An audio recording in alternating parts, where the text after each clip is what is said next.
2016 was filled with blockbusters, upsets, and some old favorites. VRs are becoming more accessible to the point where we may see a new revolution in gaming beginning next year. Mobile gaming is also on the rise and rapidly becoming a larger part of the gaming community. Even Nintendo has stepped up to the plate with that, and general hype has us excited for next year's titles, including Legend of Zelda Breath of the Wild, Resident Evil 7, Sonic Mania, Horizon Zero Dawn, For Honor, and much, much more. But let's say goodbye to 2016 by remembering some of the greats. Welcome to my top 10 best games of 2016. Today's video is a cherished look back at what games really hit the mark for me in 2016. Some of these games I've completed on the channel, and some I may complete in the future. Please understand that this is my list and my list alone, containing all games I've played, and by no means reflects a poll of the public eye. More importantly, it's my list. There's going to be games that are not on this list because I haven't played them or otherwise. Enjoy! Oh boy. Number 10! Although I've never played a Ratchet Clank game before this, Ratchet Clank 2016 had me coming back for seconds. This reimagining of the first game pairs as a companion piece to the movie, about the game that's a remake of the first games. The graphics are crisp and super well animated. You can wield fun weapons that can make enemies bust a move. You can equip cool defense bots like Mr. Zircon, who says the darndest things. And the game is never difficult for the sake of being difficult. Granted, a lot of these things were present in the original game. The PS4 remake shines as bright as the vibes I get from the original. The writing and the performances are top-notch, featuring a ton of meta humor, and it never takes itself too seriously. I'm not sure how veterans to Ratchet & Clank will like this game, considering that I'm brand new to the franchise. But as a newcomer, I can confidently say that this strangely stereotyped Lombax hasn't seen the last of me. Number 9. So this one is a bit controversial, especially for the gaming community and for me personally. After taking some time, I went back and I played Watch Dogs 1, and it felt super underwhelming. I understood the overhyped promise that was this game, and it kind of was a bummer all around. However, this year we saw the release of Watch Dogs 2, which cleaned up so much about the original game. A character we care about, or rather several characters to care about. The gameplay is very fun and detailed, and overall, cohesively, this game makes a lot of sense. I loved the movie Hackers back in the day, and I earnestly believe that this is the closest we're ever going to get to a remake of that film in game form. So why is it a controversial topic? There's a bunch of reasons out there, but here's the two that I've deduced for me personally. One, everyone hated the second game because the first game sucked. Flat out. Without even playing the second game, they said the first one sucks, so the second one must be bad. And two, for me, I actually did a paid promotion to promote Watch Dogs 2 in my own voice and style with absolutely no restrictions. And for those of you who watched that paid promotion, you hated it. It got horrible views, horrible ratings, horrible comments, and it really bummed me out because I genuinely really loved this game, money or not. I don't do brand deals I don't believe in. Well, maybe the Walking Dead one, but that was different. That one was kind of weird, my bad. It's super interesting because out of all of the YouTubers that got paid to make videos about Watch Dogs 2, mine was the only one done in the style that I chose to do it in. Everyone else did Let's Play videos, and those did super well, and everyone loved them. But for that one video gamer in this channel, I strive to do more than just Let's Play videos. If you want Let's Plays, you can go to Super Beard Bros. I chose to do something a bit more formal, but at the core of it, I learned a lot about how to make brand deal videos going forward. And since we're at that point, I also want to apologize to anyone who thought I was simply a voice box for Ubisoft, and I want to apologize to Ubisoft as well. Everything I said in that video was in fact my own words and opinions. There was no script, and I made it this way. So going forward, I'll strive to do better. Sorry, this topic really just hit home for me as I was making this list, and it really bummed me out. It's been bumming me out for the past 2 months, so I just wanted to talk about it for those of you who care, and for those of you who don't, well, hey, you know what? At least I tried to open the dialogue up. Number 8. Our next stop on the train of 2016 is Star Fox Zero. Everyone unanimously said that this game was too hard to handle, but I disagree. I really enjoyed it. This game is great for veterans and new to Star Fox comers alike. Sure, you can say that I have a crazy Nintendo fanboy bias going on, and I do play a lot of Nintendo games. But overall, I feel that my judgment is not clouded by that. If anything, it helps because I'm more critical because I love them. The Star Fox series hasn't seen many heavy hitters since Star Fox 64. But with a brand new skin and many retro callbacks, Star Fox Zero blends the new with some of the low poly styles super well. Your R-Wings can transform into walkers, there's tons of extra gameplay in the bonus missions, and included are a lot of fun secrets that if you want more information on, you can check out our video that we did on the channel. While this game was unanimously nailed hard by critics, I walked away really having a newfound appreciation for my Wii U, even if the controls were genuinely hard to use. I'm not saying they weren't hard to use, they in fact were. I just got good at the game, and it's fun. Number 7.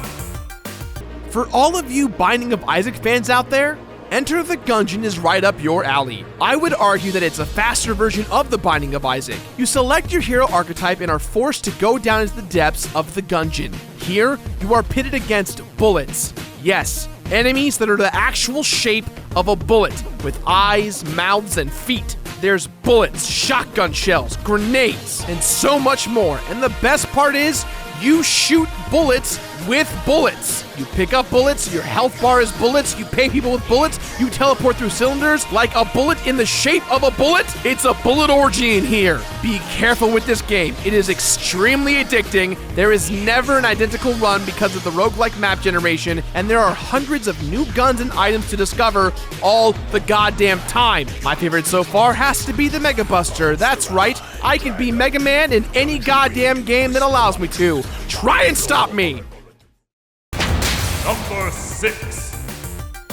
The house that you're roaming in Layers of Fear is always changing, creating for one very, very eerie atmosphere. This environment instability leaves the player with the constant fear of the unknown, of the "this wasn't the room I just was in" feeling, coupled in with massive amounts of architecture shifting instantly behind you. After a while, change becomes the only means of progression. In the wake of PT lies Layers of Fear, and man, does it take you for a ride. Me and my crew from Scary Game Squad recently did a playthrough, and boy was it a trip. Check out that playthrough in the link below. The task throughout the game is to collect 6 different key items to fully unlock each item's advent calendar-esque cubbies, to eventually reveal every layer of the reoccurring painting. Maybe the painting's called Fear.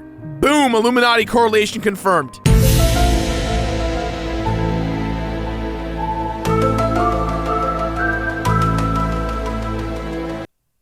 No, that's not true. I made that up. Sorry. Number 5. Number 5 on my list is No Man's Sky. Sorry. I'm sorry, I couldn't resist. Yeah. A game that certainly wasn't on my radar until a few months ago was a beautiful indie game called Owlboy. This game is a wonderful treat that should be enjoyed slowly to retain the experience as much as possible. It's a game I never knew I wanted. It's like a child dreamt this dazzling, beautiful journey through the skies. This is the most imaginative game I've played in a while. Half of me wanted to do nothing but fly through the clouds over the green pastures to the orchestral score that was designed just for this game. Sure, Owlboy gets picked on by every other character, but man, does he just have some kick-ass theme music to make up for it. Owlboy as a mute but expressive protagonist is super relatable, making the journey that much more important. I'm so glad that everyone generally loves this game, especially since D-Pad Studios took almost 10 years to make this game a reality. This game is so endearing and relaxing that every time I play it, I'm on a mental vacation getaway. Just stop and take in everything, especially this song, for 30 seconds.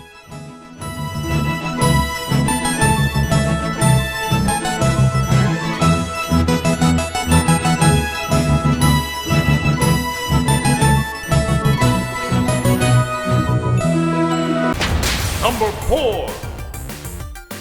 A game that had a real rocky start this year was Street Fighter V. It came out to critical acclaim as a fighting game, but it lacked a lot of the main features that both the gaming and FGC community really wanted. story modes, a more robust set of costumes, and much, much more. But given that Capcom Cup and EVO were on the rise, the push for this game had to happen sooner rather than later. Street Fighter V is a game about delicate, high-speed dancing chess. Yes, at first glance, it may seem like a simple fighting game, but rather, it is a high-intensity battle of wits, not just with your opponent, but with yourself. This year, I trained constantly for 5 months with Brett over on his channel, Super Couch Fighters. We have a show called The Dojo, where Brett, a former Street Fighter V trainer, trained me from the ground up to prepare for this year's EVO. EVO 2016, the biggest fighting game tournament in the world. I had to conquer my inner demons before I stood a chance of beating anyone else.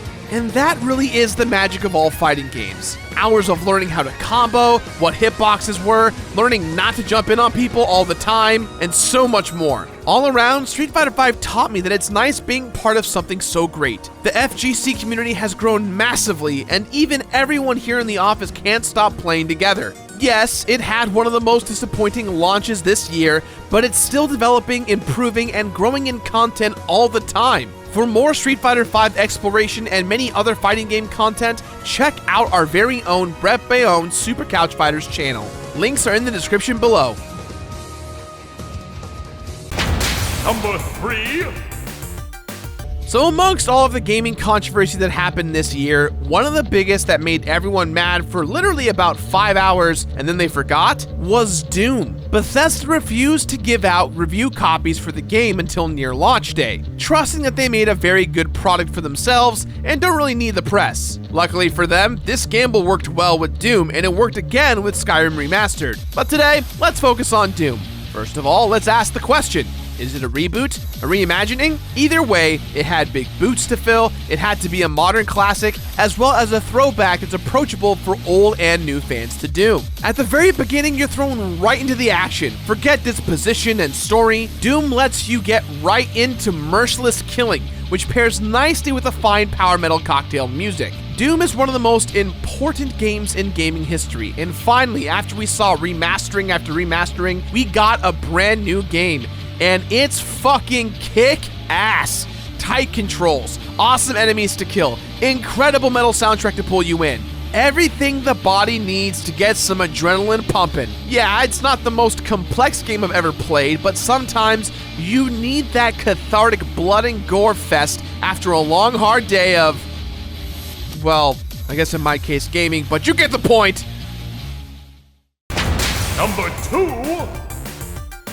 The last stop on the revival train ends with one of my favorite franchises of all time. This company has been pulling at the heartstrings, teasing sequels and reboots of some of their most beloved games. And in 2016, what may be one of the most incredible and shocking feats to take place of this year, Square Enix finally released Final Fantasy 15, and it's finally goddamn here. After being harshly criticized for being delayed, Final Fantasy 15 is here, and it's been my ultimate obsession recently. I'm only on chapter 4, I'm level 49, I've done all the side quests and hunts so far, and I am in. The combat is so fun. I love these 4 characters.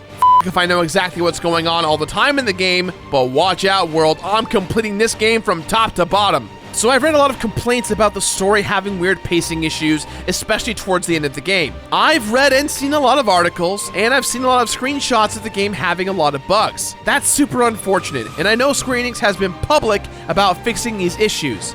And you know what? I'm totally cool with that. Now, a lot of people were upset, but I look at something as big as that game, and then I look at Skyrim, and I get confused as to why everyone is okay with Skyrim being filled with bugs, but Final Fantasy 15 can't because of its long developmental cycle. When games go through hell like that, it's surprising that they even showed up to begin with. It's even more of a surprise that they're good. It's even more of a surprise that it's a Final Fantasy game. This game is a fun surprise that I'll be playing a lot for the next few months, which is why this game is my number 1 of 2016. Yo, wait a minute, you're on number 2. No, this is 1. You're on number 2 right now. Can't you count? No, this is 1, dude. This is number 1. Whoa, no. See, this is 2. Double check. Oh, yeah, you're right. Oh, that's because my number 1 is... Number 1. I was there in the room at BlizzCon 2014 when Blizzard dropped the insane news of a brand new IP that looks straight out of a Pixar film. Nonetheless, an FPS that was going to try and outdo TF2. And you know what? It did so much more. Overwatch has been the one game that I've been coming back to time in and time again since its release. It's the game that all of my friends are consistently playing, and if I ever need a good time, I can just jump right in. It's simple, it's done very right. It showcases when players get play of the game. There's so many different character classes and all of them feel so different and unique. It's kind of like a MOBA FPS. Overwatch, in my opinion, has been the biggest craze of 2016. And in 2017, it's only going to get more and more popular, especially with the current rise of esports. In 2016, if I could be playing one game every day for the rest of the year, I would have chosen Overwatch. I just really wish I had more time to play it, because god damn it, I'm too busy completing games. So that was my top 10 games of 2016. I hope you guys enjoyed it. I know it was a weird list, but hey, it wouldn't be mine if it wasn't weird, right? From the bottom of our hearts here at TOVG, thank you guys again for another fantastic year. Your support means the world to us. I know everyone has their own tough times going on during the holidays, but just know that we're here for you guys. Also, a little fun announcement, from now on, when we do top 10s, they will be taking place on Tuesdays. And for 2017, my goal is to produce more and more content that's not just Completionist. Defend It, top 10s, and more. I hope you guys enjoyed my top 10, and more importantly, have an awesome new year. See you guys in 2017.